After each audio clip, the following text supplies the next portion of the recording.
2022 has officially ended. You know what that means? Goodbye, Hasbro. Hello, Mattel. Yes, Mattel has finally regained the Disney Princess license after losing it in 2016 to Hasbro. And I know some people aren't very excited about these and think it's more of the same, but I think I can change your mind after you see these ladies styled and their full potential. Starting with the boxes, they're all pretty much the same. You have the newer character artwork on the bottom and then the Disney 100 logo on top, celebrating the 100 years of the Disney company for 2023.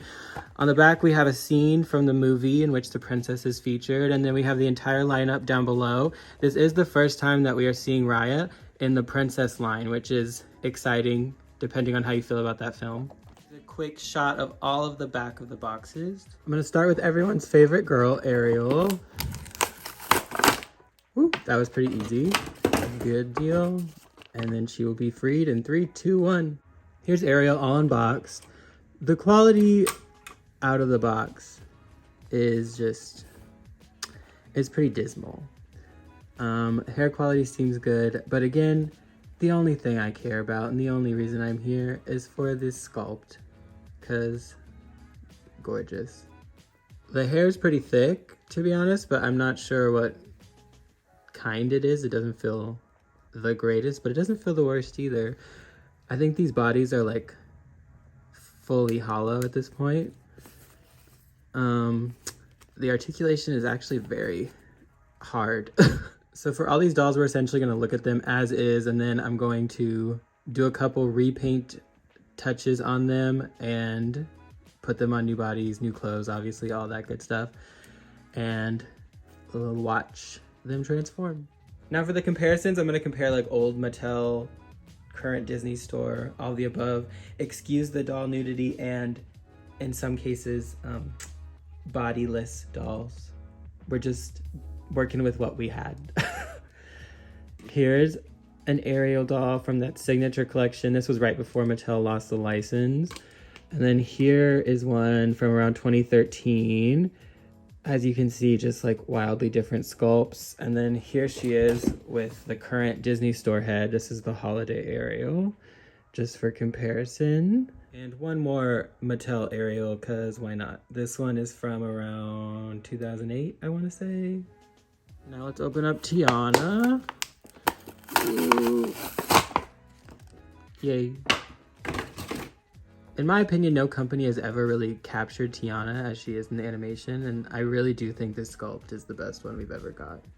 Here's just a quick Tiana comparison. This was the old Princess Tiana sculpt from 2009 by Mattel when the movie first came out. Here's a Disney store head with the open mouth smile, and then here is the more frequently used closed mouth Belle.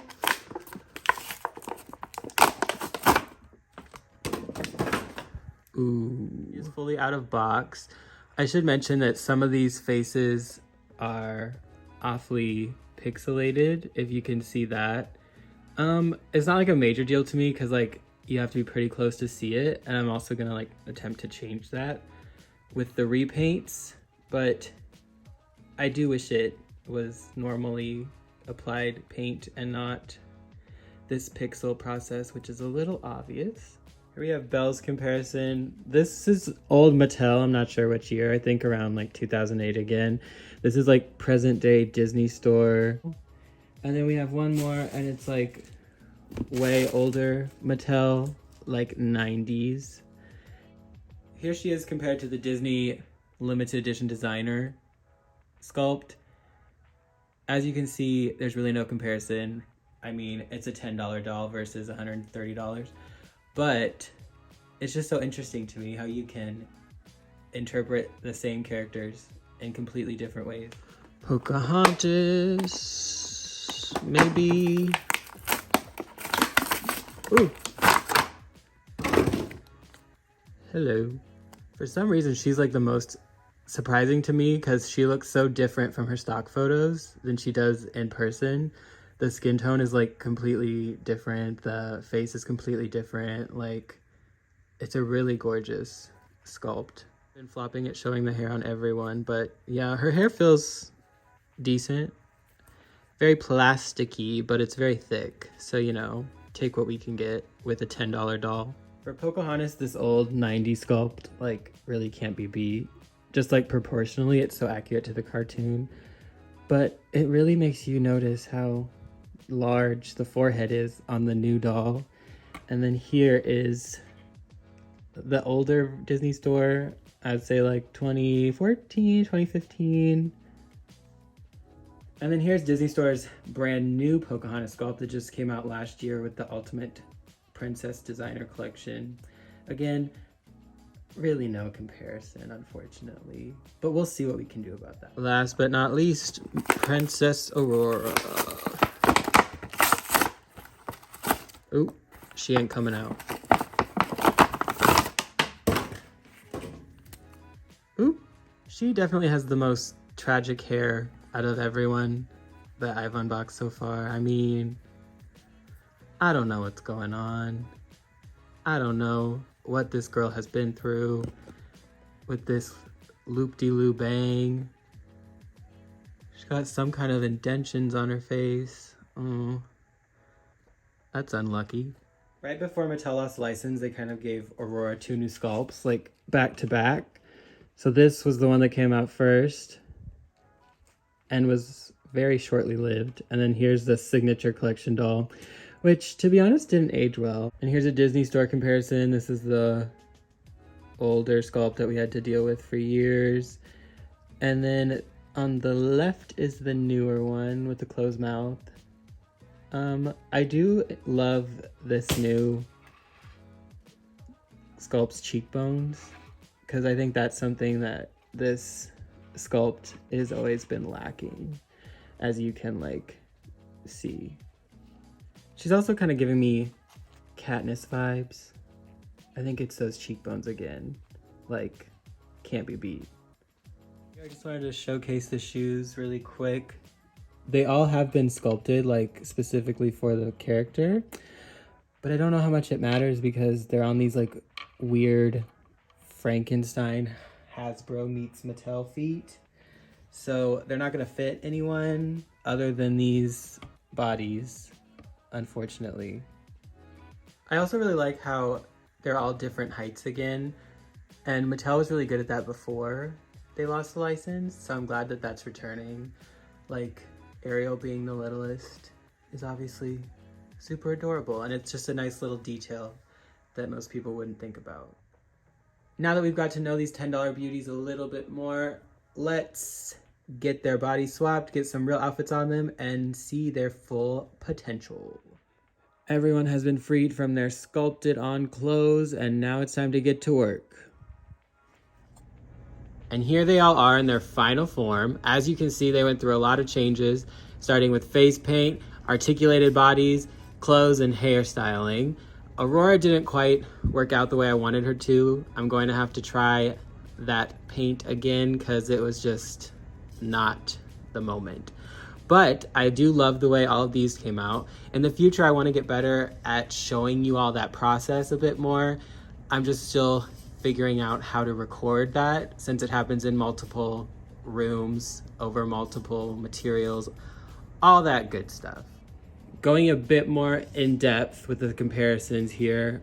For the face, all I did was open up the eyes a little bit, and then on all the girls, it's a trend. They had like huge, I don't know what the word is, but like the light that reflects in your eye. It's like very stylized and almost like anime. So I wanted to get rid of that. So that's the same on all of them. So I just cleaned up her eyes a little bit, and then I reduced the size of that top lip just to like really bring out her inner animation, I guess, to try to be as accurate to the film as possible. But yeah, her hair is not the greatest quality, but it's very thick. So I'm pretty sure it's nylon. As her body, she is just on like a standard blonde Barbie made to move. Her skin tone is very unique in the sense that it's like very like yellowy compared to red, the red tones that a lot of like doll bodies have. She's also way tanner than like any Disney Store Ariel you're gonna find. And I know a lot of people usually use that purple top made to move body for Ariel, but again, she's not going to work on that. I think this is a decent match, even though it's not perfect.